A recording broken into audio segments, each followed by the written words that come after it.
and now I witness her death.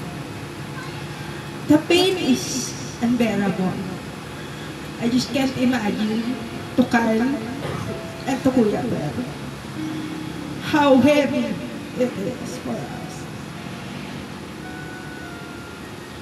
But we are comforted with the promise of Jeremiah, for I know the plans I have for you.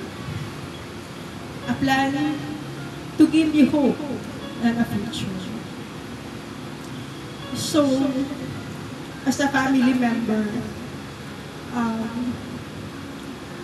Nadine, Kyle, Kegan, the group, my pamangkins, we are here.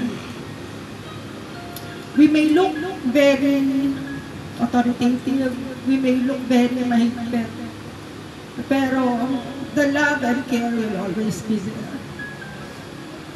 Susuportahan namin kung ano kailangan nyo. And ibibigay namin kung anong makakaya to the best of our ability. So Nadine, take comfort na kasama mo na si Ate Eme, si Lolo Rodi, Tita Hedy, si Papa. So meron ka ng cheering group doon. We take comfort na magiging happy and peaceful ka doon.